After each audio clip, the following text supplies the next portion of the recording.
தோன்றதை பேசுவேன். அது சில நேரம் வைரல் ஆக்கி விட்டுறீங்க. அதுக்கு முக்கியமாக இங்கே வந்திருக்கக்கூடிய பத்திரிகை நண்பர்கள் இப்போ கூட காத்துக்கிட்டு இருக்காங்க. ஏதாவது பேசுவானா, வாய் விடுவானா பார்த்துக்கலாம். இன்னைக்கு பிரேக்கிங் நியூஸ் தான். இதை வச்சு ஒரு 2 நாள் ஓட்டலாம். ஒன் வே டிராஃபிக்காகவே இருக்கு.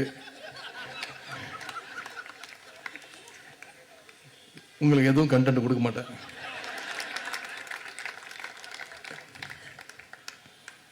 அதுவும் அக்காவே சொல்லிட்டாங்க 2 நாளுக்கு முன்பு கிட்டத்தட்ட 40 நிமிஷம் 9 மணிக்கு பேச ஆரம்பிச்சு 9:45 வரைக்கும் பேசினாப்புல அப்படின்னு. நீங்க பயந்துடக்கூடாது. இன்னைக்கு 9 மணி வரைக்கும் பேசுவானா?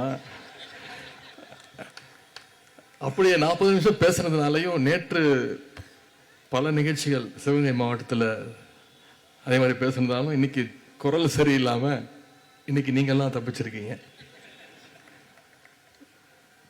திமுக 75, டிஎம்கே 75 அப்படின்னு இருந்த அறிவு திருவிழாவுடைய நிறைவு நிகழ்ச்சி. அதான் சிறப்புரைன்னு போடும்போதே மாத்தினேன். சிறப்புரையெல்லாம் வேணாங்க, நிறைவுரைன்னு போடுங்க. எல்லாம் முடிச்சு வீட்டுக்கு போகணும். ஞாயிற்றுக்கிழமை 7 நாட்கள் 2 நாட்கள் அரங்கத்துக்குள்ள நடந்த நிகழ்ச்சி. கிட்டத்தட்ட 10 அமர்வு, 44 சிறந்த பேச்சாளர்கள். அதுக்கு பிறகு இங்கே கிட்டத்தட்ட 1 வாரம். எனக்கு தெரிஞ்சு இந்த மாதிரி ஒரு சிறப்பான நிகழ்ச்சி வள்ளுவர் கோட்டத்தில் இதுவரைக்கும் நடந்ததில்லை. ஆனால் என்னுடைய விருப்பம் இனிமேல் அடிக்கடி நடக்க வேண்டும். நம்முடைய முதலமைச்சர் கழக தலைவர் அவர்கள் இந்த அறிவு திருவிழாவுக்கு அனுமதி அளித்து இளைஞர் அன்னைக்கு இப்படி ஒரு வாய்ப்பு கொடுத்து அந்த நிகழ்ச்சியை துவங்கி வச்சாங்க. முதல்ல அவருக்கு என்னுடைய நன்றியை நான் தெரிவிச்சுக்கணும். அதன் பிறகு கருத்தரங்கம், காலத்தின் நிறம் கருப்பு சிவப்புங்கிற அந்த புத்தக வெளியீடு. இப்படி இந்த விழா நடந்திருந்தாலும் இந்த முற்போக்கு புத்தக கண்காட்சி, புத்தக காட்சி இல்லாம இந்த அறிவு திருவிழா ஒரு முழுமை அடைஞ்சிருக்காது.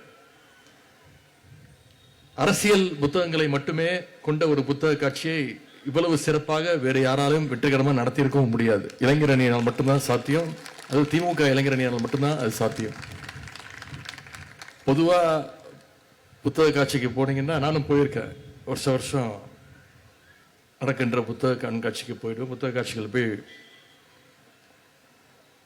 பார்ப்பேன். அதில் பார்த்தீங்கன்னா நிறைய சமையல் குறிப்புக்கு தனியாக ஒரு டிபார்ட்மெண்ட் வச்சிருப்பாங்க. ஜோதிட புத்தகங்கள், செல்ஃப் டெவலப்மெண்ட், கோலம் போடுவது எப்படி, இப்படிதான் நிறைய புத்தகங்கள் இருக்கும். ஆனால் நம்முடைய இளைஞரணி நடத்துகின்ற இந்த புத்தக காட்சியில் முழுக்க முழுக்க அரசியல் புத்தகங்களை மக்கள் பார்த்து தேடி வந்து பார்த்து படிச்சு வாங்கி படிக்கின்ற நிலைமையை நம்ம உருவாக்கி இருக்கிறோம். இன்னும் பெருமையா சொல்லணும்னா, கடந்த 9 நாட்கள்ல புத்தக காட்சியை பார்வையிட்டவர்களுடைய எண்ணிக்கை 20,000க்கும் மேல. புத்தகங்கள் 35 லட்சம் ரூபாய்க்கு மேல் புத்தகங்கள் இங்கே விற்பனையாக இருக்கின்றது. அதுல இன்னொரு சிறப்பு, அதிகமாக விற்ற புத்தகம் காலத்தின் நிறம் கருப்பு சிவப்பு என்ற புத்தகம். 1500 புத்தகங்கள் விற்பனையாக இருக்கிறது. அட்வான்ஸ் புக்கிங் முன்பதிவு திட்டத்தில் மட்டும் கிட்டத்தட்ட 7000 பிரதிகள் காலத்தின் நிறம் கருப்பு சிவப்பு புத்தகம் விற்பனையாக இருக்கிறது. அடுத்த ஆண்டில் இதை விட அதிகமாக ஆகுன்ற அந்த நம்பிக்கையும் இருக்கின்றது. கருத்தரங்கத்தில் ஏற்கனவே நான் 2வது நாள் பேசும்போது சொன்னேன், இந்த வள்ளுவர் கோட்டத்தை தேர்ந்தெடுத்ததுக்கு நிறைய அறிவு திருவிழாங்கிற நிகழ்ச்சியை நடத்துவதற்கு வள்ளுவர் கோட்டம் தேர்ந்தெடுத்ததற்கு பல காரணங்கள் உண்டு அப்படின்னு. கலைஞர் 1973ஆம் ஆண்டு இந்த வள்ளுவர் கோட்டத்திற்கு கட்டுவதற்காக அடிக்கல் நாட்டினார். அப்போ ஒரு முதலமைச்சர். அதன் பிறகு ஆட்சி கலைக்கப்பட்டது. வேலைகள்லாம் வேகமாக நடந்தது. 1976ஆம் ஆண்டு கலைஞருக்கே அழைப்பு கொடுக்கல. அடிக்கல் நாட்ட கலைஞரை நிராகரிச்சிட்டாங்க, அழைப்பு கொடுக்கல. கலைஞர் இல்லாமையே இந்த வள்ளுவர் கோட்டத்தை திறந்தாங்க. அதன் பிறகு கலைஞர் அவர் 1989ஆம் ஆண்டு மறுபடியும் நீண்ட இடைவேளைக்கு பிறகு முதலமைச்சரானார். முதலமைச்சர் ஆனோடனே அந்த பதவி பிரமாணம் எடுத்துக்கிறதுக்கு, இந்த பொறுப்பை ஏற்றுக்கிறதுக்கு அவர் தேர்வு செய்த இடம் இந்த வள்ளுவர் கோட்டம். பொதுவாக வள்ளுவர் கோட்டம்னாலே கொஞ்சம் எல்லாரும் பயப்படுவாங்க. நிறைய பேர் சொல்லுவாங்க கொஞ்சம் ராசி இல்லாத இடங்க அப்படின்வாங்க. நான் இந்த இடத்த தேர்ந்தெடுத்ததுக்கு அதுவும் மிக மிக முக்கியமான காரணம். ஏன்னா அறிவு திருவிழா நடத்துவதற்கும் ராசிக்கும் எந்த சம்பந்தம் இல்லைன்னு நம்புற வேணாம். இப்படிதான் சென்ற சட்டமன்ற தேர்தலின் பொழுது நிறைய பேர் ஜோசியெல்லாம் பார்த்தாங்க. உங்களுக்கு தெரியும், கட்டம் சரியில்லை, ஜாதகத்திலேயே சொல்லியாச்சு, அந்த வாய்ப்பே கிடையாது அப்படிலாம் சொன்னாங்க. ஆனால் தமிழ்நாட்டு மக்கள் ஒரே மனதாக தேர்ந்தெடுத்தார். நம்முடைய முதலமைச்சர் அவர்கள் தமிழ்நாட்டு மக்கள் தேர்ந்தெடுத்தாங்க. அதற்கு வலு சேர்க்கணும் அப்படிங்கிறதுக்காக தான் இன்னைக்கு இந்த வள்ளுவர் கோட்டத்தில் இந்த நிகழ்ச்சியை நடத்துவதற்கு முதல்ல ஒத்துக்கிட்டோம். புத்தக காட்சியில் கிட்டத்தட்ட 60 கடைகள் அமைக்கப்பட்டு 46 பதிப்பகங்கள் பங்கு பெற்றன. அதுலேயும் ஒரு சிறப்பு என்னன்னா, புத்தக கண்காட்சிக்குள்ள நுழையும் போது முதல் கடையே இளைஞரனுடைய முத்தமிழர் பதிப்பகத்துடைய முதல் கடை. அனைத்து கடைகளையும் பார்த்துட்டு நீங்க வெளியில வரணும்னா கடைசி கடையாக இருந்தது கலைஞர் கருவூலத்துடைய கடை. இதுக்கிடையில் இருந்த ஸ்டால்ஸ்ல திராவிட இயக்க, கம்யூனிஸ்ட், அம்பேத்கரின் நூல்கள், பெண் விடுதலை பற்றி பேசுகின்ற நூல்கள், திராவிட சினிமா பற்றிய நூல்கள்னு பல முற்போக்கு நூல்களை இடம்பெற்ற வச்சிருந்தோம். இன்னொரு கூடுதல் சிறப்பு, திருநங்கை பதிப்பகத்துக்கும் ஸ்டால் ஒதுக்கப்பட்டு அந்த தோழர்களுடைய புத்தகங்களும் இன்னைக்கு இங்க பெரிய அளவில் இந்த கடந்த 7 நாட்கள்ல விற்பனையாகி இருக்கு. அது மட்டும் இல்லாம இந்த அறிவு திருவிழாவில் கடந்த 7 நாட்களாக இந்த மேடையில் பல கலை நிகழ்ச்சிகளும் வைரலாயிருக்கு.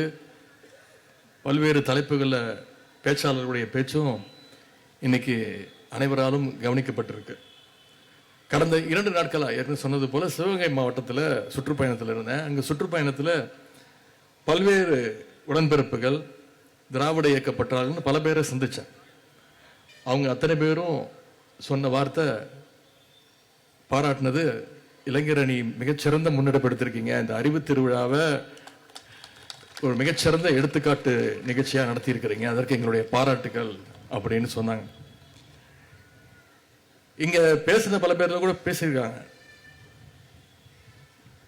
இது ஒரு 4 வருடங்களுக்கு முன்பாகவே இந்த முயற்சியில் ஈடுபட்டிருக்கணும் அப்படின்னு சொன்னாங்க. அந்த உண்மையை நானும் நிச்சயம் உணர்கிறேன்.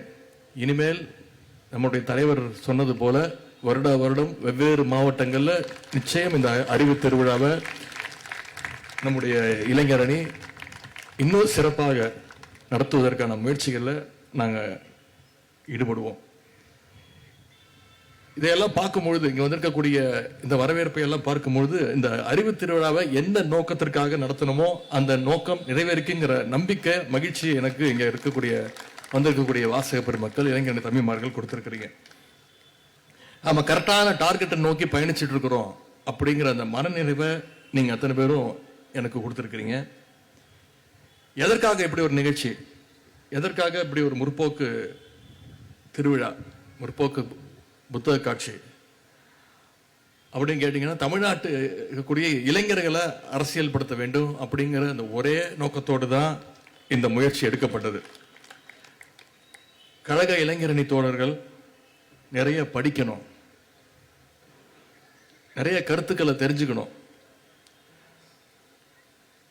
நம்ம நிறைய பேர் விமர்சனம் செய்வாங்க, விமர்சனத்துக்கு அப்பாற்பட்டவர் யாருமே கிடையாது.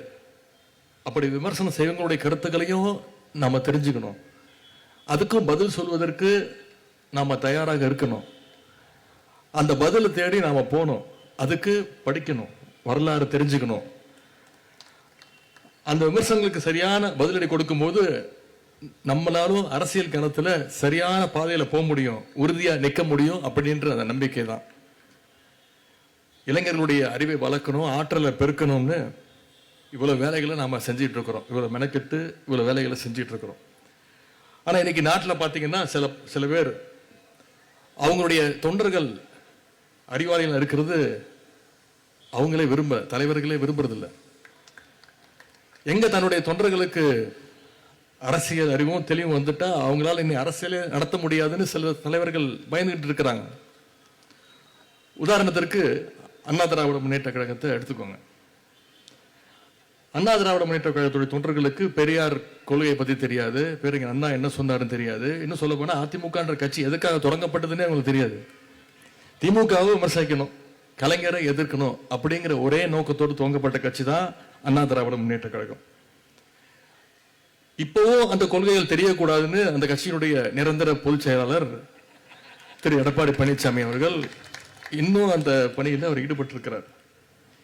ஏன்னா அவங்களுக்கு வரலாறு தெரிஞ்சிருச்சுன்னா, கொள்கை தெரிஞ்சிருச்சுன்னா, மக்கள் இன்னைக்கு திரு எடப்பாடி பழனிசாமி அவர்களை பார்த்து கேட்கிற கேள்வியை நாளைக்கு அண்ணா திராவிட முன்னேற்ற கழகத்துடைய தொண்டர்கள் நாளைக்கு அவங்களுடைய தலைவர்களை பார்த்து கேட்க ஆரம்பிச்சிடலாம். கேட்பாங்கல்ல, பாஜகவோட இன்னைக்கு இனிமே எந்த காலத்திலையும் கூட்டணி இல்லைன்னு உங்களுடைய தலைவர் ஜெயலலிதா அம்மையா இருந்தபோது சொன்னாங்களே, இப்ப ஏன் கூட்டணி வச்சீங்க அப்படின்னு கேட்கறதுக்கான வாய்ப்புகள் இருக்குல்ல. ஏன் நீங்களே சொன்னீங்களே 4 மாசம் முன்னாடி இனி எந்த காலத்திலையும் பாஜகவோட கூட்டணி கிடையாதுன்னு நீங்களே சொன்னீங்களே, இப்ப மறுபடியும் நாம பாஜகவுக்கு அடிமையா போயிட்டோமே அப்படின்னு அதிமுக தொண்டர்கள் திரு எடப்பாடி பழனிசாமி அவர்களை பார்த்து கேட்பாங்க.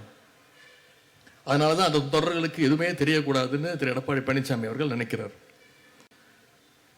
அதிமுக தொண்டர்களுக்கு கொள்கை தெரியாம இருந்தா கூட பரவாயில்ல, திரு எடப்பாடி பழனிசாமி அவர்களுக்கு எந்த கொள்கையும் கிடையாது, திராவிடம்னா என்னன்னு அவருக்கும் தெரியாது. ஏன்னா அவர் படிச்சது ஒரே புக்கு, நானும் தேடிட்டு இருக்கிறேன், இது வரைக்கும் எங்கேயுமே கிடைக்க மாட்டேங்குது. சேக்கிழார் எழுதின கம்பராமாயணம் மட்டும்தான். நாங்களும் புத்தக காட்சியா தேடிட்டு இருக்கிறேன். கொள்கைகள் மட்டும் மறக்கல, அவருடைய தலைவரே யாருன்னு அவர் மறந்திருக்கிறார் பல நேரத்தில். சமீபத்தில் தொலைக்காட்சியில் பார்த்திருப்பீங்க, எம்ஜிஆர் சிலைக்கு மாலை போட்டுட்டு வெளில வந்து பேட்டி கொடுத்தார், அண்ணாவுக்கு மரியாதை செலுத்திட்டு வந்திருக்கிறேன் அப்படின்னு. அப்படிப்பட்ட தலைவர் அண்ணா திராவிட முன்னேற்ற கழகத்துடைய நிரந்தர பொதுச் செயலாளர், எதிர்கட்சி தலைவர் அவர்கள். இதுதான் இன்னைக்கு அதிமுகவுடைய நிலைமை. ஆனா திராவிட முன்னேற்ற கழகத்தை, நம்முடைய இயக்கத்தை நீங்க யோசிச்சு பாருங்க. நம்ம கிட்ட இருக்கக்கூடிய கிட்டத்தட்ட 200 இளம் பேச்சாளர்களை நாம தேர்வு செஞ்சிருக்கிறோம். அந்த இளம் பேச்சாளர்களை விட்டீங்கன்னா ஒவ்வொருத்தரும் 2 மணி நேரம் 3 மணி நேரம் மணிக்கணக்கில் திராவிடத்தை பத்தியும் நம்முடைய இயக்கத்துடைய கொள்கைகளை பத்தியும் அந்த 200 பேச்சாளர்கள் போட்டி போட்டுக்கிட்டு பேசுவாங்க. அதிமுக தான் எப்படி இருக்குன்னா, இன்னும் சில கும்பல்கள் புதுசா கிளம்பி இருக்கு. நாம என்னைக்கு அப்படி சொல்ல முடியாது. நம்ம அறிவு திருவிழா நடத்தி 4 நாளுக்கு அப்புறம் தான் அவங்களுக்கு தெரிஞ்சிருக்கு இப்படி ஒரு விழா நடக்குதுன்னு. என்ன கேட்கிறாங்க, எப்படி நீங்க அறிவு திருவிழா நடத்தலாம், யாரை கேட்டு நடத்துனீங்க, எதுக்காக நடத்துனீங்க? அறிவு இருக்கிறவன் திருவிழா நடத்துறான், அது அறிவு திருவிழால அவங்களை விமர்சிச்சு பேசிட்டோன்னு கோபம் வேற. எப்படி போலீஸை பார்த்தா திருடனுக்கு பயம் வருமோ, அதனால அறிவுங்கிற வார்த்தையை கேட்டாலே அவங்களுக்கு அதிர்ச்சி. சுகாதார மேம்பாட்டை பத்தி பேசும்போது கிருமிகளை பத்தி பேசாம இருக்க முடியுமா? கிருமிகிட்ட எப்படி நம்ம விலகி நிக்கணுங்கிறதுக்காகத்தான் பேசினாதான் சுகாதார மேம்பாட்டை பத்தி நம்ம தெளிவா பேச முடியும். அதுபோலத்தான் அறிவு திருவிழால கொள்கைகளை பத்தி பேசும்போது கொள்கையற்ற கும்பலுடைய ஆபத்தை பற்றி இங்க பேசியவங்க சில பேர் சுட்டி காட்டி இருக்கிறாங்க. இதையெல்லாம் நம்ம பொருட்படுத்த வேண்டிய அவசியம் இல்லை. திராவிட முன்னேற்ற கழகம் என்பதே ஒரு அறிவு இயக்கம்.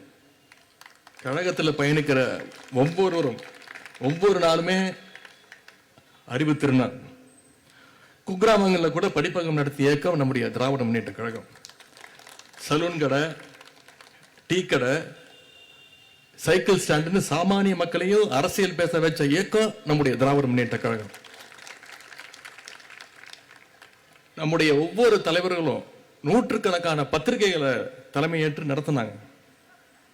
கழக முன்னோடிகள், முன்னாடி இருந்த முன்னோடிகளும் சரி, இப்ப இருக்கக்கூடிய அமைச்சர் பெருமக்களா இருந்தாலும் சரி, சாதாரண நிர்வாகிகளா இருந்தாலும் சரி, இன்னைக்கு வரைக்கும் புத்தகங்களை எழுதிட்டு இருக்கிறாங்க. நம்முடைய கழகத்துடைய மேடைகள் ஒவ்வொன்றும் கொள்கை வகுப்பறைகள்னு சொன்னா அது மிகையாகாது. கழகத்துடைய முதல் தலைமை அலுவலகம் பேரறிஞர் அண்ணா வச்ச பேர் அதற்கு அறிவகம். அதன் பிறகு நம்முடைய கலைஞர் கட்சியினுடைய தலைமை நிலையத்தை கட்டினார், அதற்கு அவர் வச்ச பெயர் அண்ணா அறிவாலயம். இப்படி அறிவுக்கு முக்கியத்துவம் வந்துட்டு இருக்கிறதுனால தான் இன்னைக்கு திராவிட முன்னேற்ற கழகம் ஒட்டுமொத்த இந்தியாவுக்கும் ஒரு வழிகாட்டியான கழகமாக இயக்கமாக இன்னைக்கு நடைபோட்டு கொண்டிருக்கிறது. அதனால தான் அந்த உரிமையில தான் நாம் அறிவு திருவிழாவை நடத்துகிறோம். நாம் இப்போ அத்தனை பேருக்கும் வெறுப்படைஞ்ச அத்தனை பேருக்கும் ஒரு சவால் விடுறோம். நீங்களும் நடத்துங்க, நடத்தி காட்டுங்க பார்ப்போம்.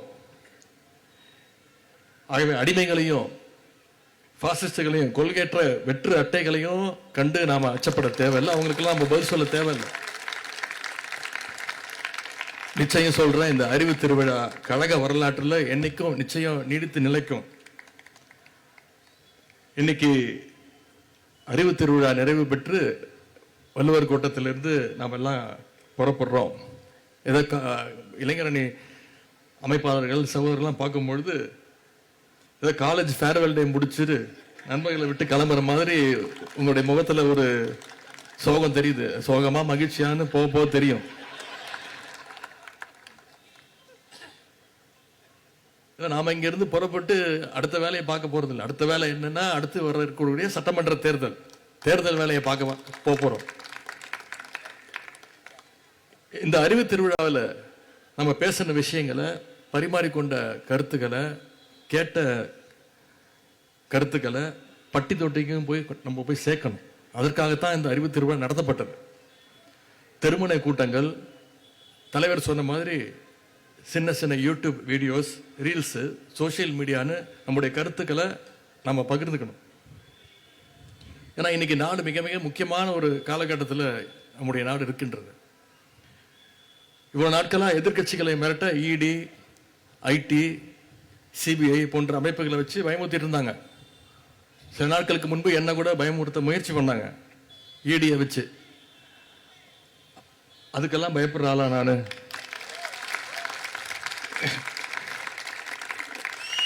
கலைஞருடைய பேரன், கழக தலைவருடைய வளர்ப்பு,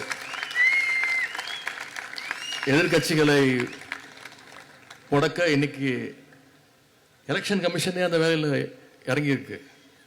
எஸ்ஐஆர்னு ஒன்று கொண்டு வந்துருக்கிறாங்க, ஸ்பெஷல் இன்டென்சிவ் ரிவிஷன் அப்படின்ற ஒரு திட்டம். தேர்தலையே திருட்டுத்தனமாக நடத்துகிற அளவுக்கு இன்னைக்கு ஒன்றிய அரசு இறங்கி இருக்கிறது. நாம் அத்தனை பேரும் ரொம்ப விழிப்புணர்வோடு இருக்க வேண்டிய காலகட்டம் இது. முதல்ல உங்க ஒவ்வொருத்தருடைய வாக்குகளை நீங்க முதல்ல பாதுகாக்கணும். உங்களை சுத்தி இருக்கக்கூடிய தகுதியான ஒரு வாக்காளர் கூட பட்டியலிருந்து நீக்கப்பட்டு விடக்கூடாது. இதெல்லாம் நம்ம கண்ணும் கருத்துமா இந்த செயலில் நம்ம ஈடுபடணும். அதே மாதிரி போலி வாக்காளர்களை சேர்க்கிறதையும் நாம எந்த காலத்திலையும் அனுமதிக்க கூடாது. நம்முடைய தலைவர் அவர்கள் தலைமையிலான மதச்சார்பற்ற முற்போக்கு கூட்டணி 200க்கும் அதிகமான தொகுதிகளை ஜெயிச்சு காட்டணும்னா நாம இந்த பணியில அடுத்த 4 மாதங்கள், அடுத்த 2 மாதங்கள் இந்த எஸ்ஐஆர் பணியே இருக்கு. அடுத்த ஒரு 45 நாட்கள் இருக்கு. அந்த பணியில நாம ரொம்ப கவனமா ஈடுபட வேண்டும். 1967 சட்டமன்ற தேர்தலில் கழகம் முதன்முறையா ஆட்சி பிடிக்கிறதுக்கு அப்போது இருந்த உடன்பிறப்புகள் எவ்வளவு சிறப்பா எப்படி வேலை பார்த்தாங்களோ அதை விட அதிகமா நம்ம வேலை பார்க்கணும், கடினமா நம்ம உழைக்கணும். அடுத்த 4 மாசத்துக்கு வேற எந்த பணியும் நம்முடைய கண்களுக்கு தெரியக்கூடாது. 2026 நாம் வெற்றி பெற்றா அது கழகத்துடைய வெற்றி மட்டும் கிடையாது, அது ஒட்டுமொத்த தமிழ்நாட்டு மக்களுடைய வெற்றி என்பதை மக்களுக்கு நாம புரிய வைக்கணும். 7வது முறையா கழக ஆட்சி அமைக்க தொடர்ந்து 2வது முறையா நம்முடைய தலைவர் அவர்கள் முதலமைச்சர் நாற்காலியில் உட்காரணும்னா இளைஞரணி தம்பிமார்கள் களத்தில் இறங்கி அதை நம்ம செஞ்சு காட்ட வேண்டும். அதற்கு இந்த அறிவு திருவிழாவும் முற்போக்கு புத்தக காட்சியும் நிச்சயம் ஒரு அடித்தளமாக இருக்கும்னு நான் நம்புறோம். இந்த நேரத்தில் அறிவு திருவிழா நடத்த அனுமதி வழங்கி நம்மையெல்லாம் வழிநடத்திய நம்முடைய முதலமைச்சர் அவர்களுக்கு, தலைமை கழகத்திற்கும் என்னுடைய நன்றியை நான் தெரிவிச்சுக்கிறேன்.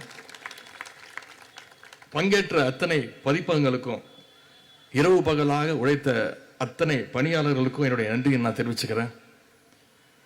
புத்தக காட்சியில உரைவீச்சை வழங்கிய இன்னைக்கு பேசிய திராவிட கழக பிரச்சார செயலாளர் அக்கா அருள்மொழி அவர்கள், நாகை சட்டமன்ற உறுப்பினர் சகோதரர் ஆலூர் ஷானவாஸ் அவர்கள், திரைப்பட பாடலாசிரியர் சகோதரர் கவிஞர் யோகபாரதி அவர்கள், இயக்குனர் சகோதரர் கரு பழனியப்பன் அவர்கள், எழுத்தாளர்கள் அண்ணன் ஆதவன் தீச்சன்யா, கவிஞர் சுகிர்தராணி, பகுத்தறிவு மேஜிக் நிகழ்ச்சியை நடத்திய அண்ணன் தாமோதரன் உள்ளிட்டோருக்கும், புதுகை பூபாலம், கோவன் கலைக்குழு, பாப்பம்பட்டி ஜமா, மாற்று ஊடக மையம் கலைக்குழு, நிகர் கலைக்கூடம் உள்ளிட்ட அத்தனை கலைஞர்களுக்கும் இந்த நேரத்தில் அனைவரின் சார்பாக நன்றியை நான் தெரிவிச்சுக்கிறேன். இந்த நிகழ்ச்சியை மிகச்சிறப்பாக ஒருங்கிணைத்த துணை நின்ற நம்முடைய மாவட்ட கழக செயலாளர் சிற்றரசு அவர்களுக்கும் இந்த நேரத்தினுடைய நன்றியை நான் தெரிவிச்சுக்கிறேன். இளைஞரணியினுடைய சென்னை மண்டல பொறுப்பாளர், மாநில துணை செயலாளர் சகோதரர் ஜோயல் அவர்களுக்கும், அவரோடு துணை நின்ற அத்தனை துணை செயலாளர்களுக்கும், மேற்கு மாவட்டத்துடைய இளைஞரணி அமைப்பாளர் சகோதரர் பிரகாஷ் உள்ளிட்ட அத்தனை மாவட்ட அமைப்பாளர்கள், துணை அமைப்பாளர்களுக்கும், அன்பகம் பணியாளர்களுக்கும், பாதுகாப்பு வழங்கிய காவல்துறை நண்பர்களுக்கும், வள்ளுவர் கோட்டத்துடைய பணியாளர்கள், தூய்மை பணியாளர்கள் என அத்தனை பேருக்கும் இந்த நேரத்தினுடைய நன்றியை நான் தெரிவிச்சுக்கிறேன். இந்த அறிவு திருவிழா வென்றதுல உங்களைப் போல நானும் மிகுந்த மகிழ்ச்சி அடைகின்றேன். வாய்ப்புக்கு நன்றி, வணக்கம்.